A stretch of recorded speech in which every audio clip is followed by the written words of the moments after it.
Sale, entonces vamos a ver para qué sirve la ciencia, pequeñuelas.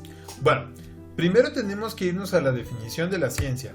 La ciencia, por definición, es el conocimiento que verifica de forma sistemática los fenómenos naturales y sociales a través del método científico. Los pasos del método científico siempre se utilizan para poder comprobar que un conocimiento es confiable, ya sea desde probar un medicamento o hacer un experimento social. Y los pasos son observación, hipótesis, experimentación, comprobación, y si siempre se repite el fenómeno, entonces se le llama ley. Por eso tenemos la ley de la gravedad, que por cierto ahorita voy a explicar. La ley de la gravitación universal dice que la fuerza de la Tierra de gravedad mide 9.8 metros sobre segundo cuadrado, a pesar de que el plumón, mira, muestra el plumón, y la libreta tienen un peso diferente. Se supone que, como es la misma fuerza de gravedad, tienen que llegar al mismo tiempo al piso. Adelante. Así es. Y si no, entonces tenemos una teoría, pero con el uso previo de los pasos del método científico. En otras palabras, la ciencia es la forma en cómo nosotros conocemos estos fenómenos naturales y sociales, es decir, tanto del mundo como de los seres humanos, a través del método científico. A eso se refiere a la forma sistemática. Stephen Hawking, que fue un tremendo astrofísico que de hecho acaba de morir hace poquito, resulta que él declaraba que la ciencia sirve para 4 cosas fundamentales que siempre nos ayudan en nuestra vida diaria, que son clasificar, explicar, controlar y predecir que los fenómenos naturales y sociales. La ciencia tiene 4 usos. Esos usos se aplican en toda nuestra vida diaria. Son 4 y son muy necesarios que se los aprendan, y justamente son los que les voy a exponer ahorita. Si nosotros no pudiéramos hacer eso con los fenómenos naturales y sociales, es decir, clasificarlos, explicarlos, controlarlos y sobre todo, si se puede, predecirlos, pues básicamente como seres humanos estaríamos muertos. La primera parte de lo que hace la ciencia es clasificar. Literalmente clasificar es ponerle nombre a las cosas. Tomemos un ejemplo. Él es Stephen Hawking. De seguro lo habrán escuchado o lo habrán oído mencionar en series como The Big Bang Theory, donde hacen alusión a Stephen Hawking porque él era un astrofísico y probablemente ha sido la persona más inteligente que ha pisado esta tierra. Bueno, aquí está en su boda en 1965 y aquí está en su segunda boda en 1995. ¿Cómo pasó de esto a esto? Bueno, es justamente lo que hace la ciencia. ¿Qué le pasó a Stephen Hawking? Entonces se pregunta la ciencia tiene la respuesta y se llama esclerosis lateral amiotrófica. Y lo dejó así. Bueno, resulta que en nuestra médula espinal, o sea, es decir, en toda la columna vertebral conectada a nuestro cerebro, resulta que tenemos esta parte que se llaman las astas. Cuando las astas posteriores fallan, la persona empieza a perder movilidad de su cuerpo hasta el punto de que se queda paralizado, justo lo que le pasó a Stephen Hawking. Entonces, si él hubiera vivido en la Edad Media, del 476 a 1492, le hubieran extraído la piedra de la locura, que era un procedimiento semiquirúrgico, y entonces pues lo hubieran matado. Si él hubiera vivido en el Renacimiento, lo más probable es que le hubieran tratado de hacer un exorcismo y el resultado hubiera sido exactamente igual. Entonces, esta es la médula espinal y todas sus conexiones. Las personas que hacen algo extraordinario pueden hacerlo precisamente porque su médula espinal envía las señales muchísimo más rápido a todo el cuerpo y entonces hacen cosas extraordinarias. Caso contrario, obviamente, el de Stephen Hawking. Entonces, ¿qué pasa? Stephen Hawking tuvo que recurrir a estas medias que se llaman medias de contención para que su sangre pudiera fluir por su cuerpo, porque si no se desmayaría y finalmente moriría. Y tenía que tener una máquina que respirara por él al principio de su enfermedad y después perdió la voz. Entonces, el pobre de Stephen Hawking tuvo que desarrollar una forma en la cual él se pudiera comunicar con el mundo, porque parte del movimiento que pierde es también el de la lengua. Ahora que la enfermedad de Stephen Hawking ya estaba clasificada, era momento de ayudarlo, y la tecnología jugó un papel muy importante. Stephen Hawking con el tiempo perdió el habla, ya que su enfermedad le impedía mover los músculos de la lengua. Fue muy importante entonces que la ciencia y la tecnología le ayudaran. En este caso solamente él podía mover su pómulo y sus ojos. Por lo tanto, el equipo que desarrolló el habla de Stephen Hawking usó un software para que Stephen Hawking, a través de su mirada y el movimiento de su pómulo, pudieran elegir una letra con un visor a través de sus lentes. Y entonces la computadora que estaba enfrente de él podía predecir las palabras que él iba formando con un abecedario al mover sus ojitos. Y entonces poder escribir frases cada vez más complejas, hasta lograr una voz robotizada que es justamente la que les voy a enseñar. Medicine has not been able to cure me, so I rely on technology to help me communicate and live. Over these years the world, and technology's impact on it, has changed dramatically. Technology has changed the way we all live our lives, from communication, to genetic research, access to information, and much more. El segundo uso de la ciencia es explicar, es decir, por qué pasa un fenómeno. Por qué un tornado no es un castigo divino y en realidad es una tormenta de aire frío y caliente que se provoca a través de una tormenta en forma de un remolino. Bien, ahora nos vamos con esta parte de la ciencia que se llama explicar. Bien, lo vamos a poner ahora con un fenómeno natural. Si se fijaron con el fenómeno de Stephen Hawking, que era clasificar, o sea, ponerle nombre a una enfermedad, eso es clasificar. Clasificar es ponerle nombre.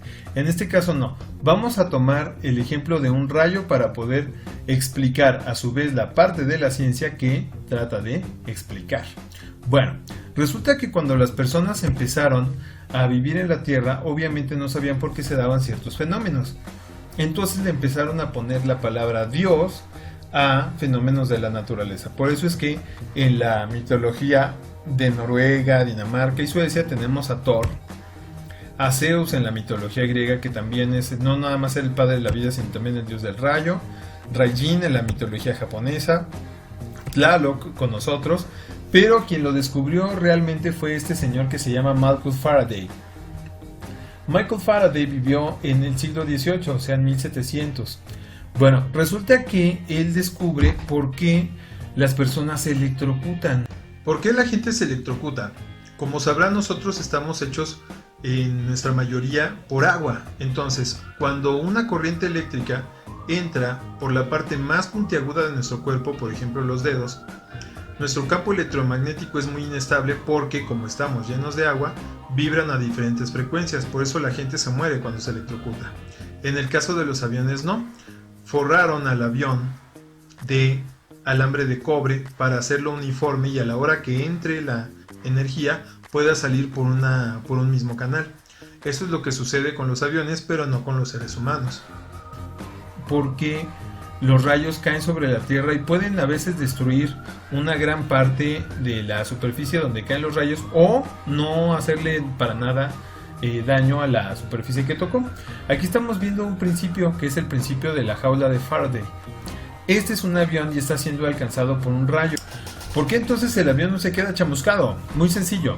Faraday descubrió que la electricidad siempre se va a las partes más puntiagudas. Por eso es más fácil que un rayo caiga en el pararrayos de un edificio, que literalmente es una antena en la cúspide del edificio, y entonces hace tierra y la energía se distribuye.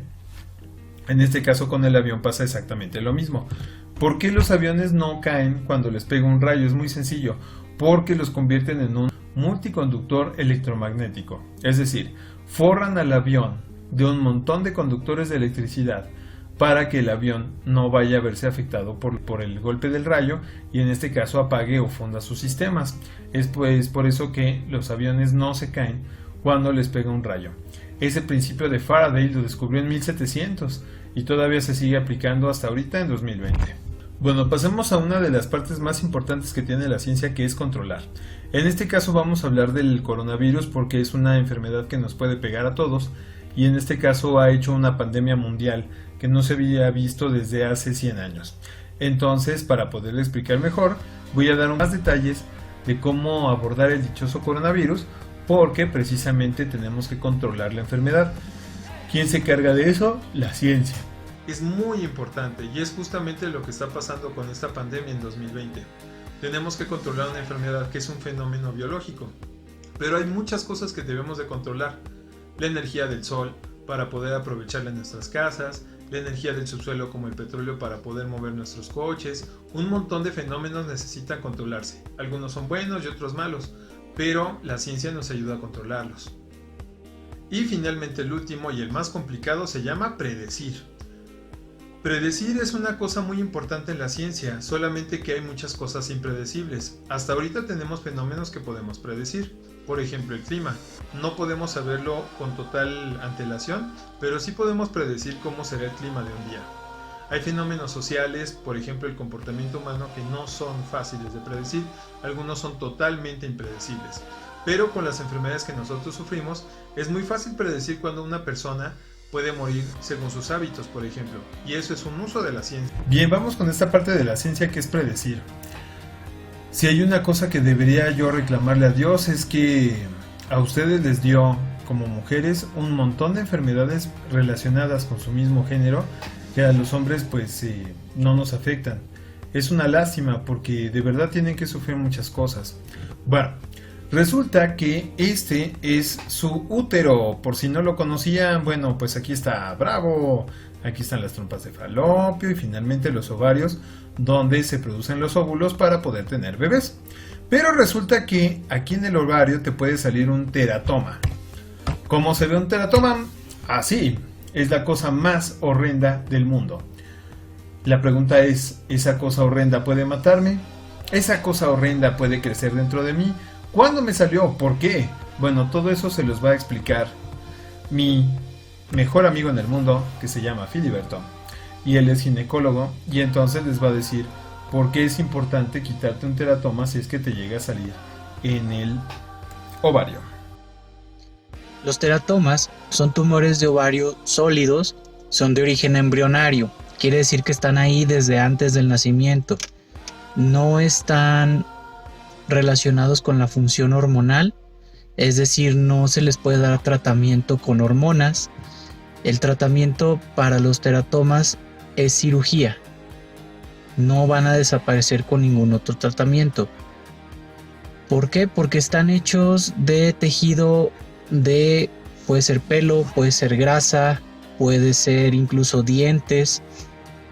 Y se llaman teratomas porque viene de teratos, que significa monstruo. Son tumores que se ven muy grotescos. Cuando uno los abre, encuentra ahí grasa, pelos y cosas así. Y la gente en un principio pensaba que era algo como súper maligno, que era un cáncer o que era incluso un feto o un embrión que no se había desarrollado. Pero pues con la investigación se encontró que son de origen embrionario y que al momento de que se forma el ovario, quedan como remanentes de otros tejidos y entonces forman una cápsula y después empiezan a crecer poco a poco. ¿Por qué hay que quitarlos? Pues muy sencillo, porque hay algunos que son malignos.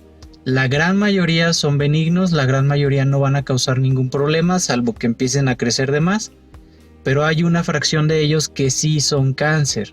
Entonces hay que quitarlo para asegurarnos de que es benigno.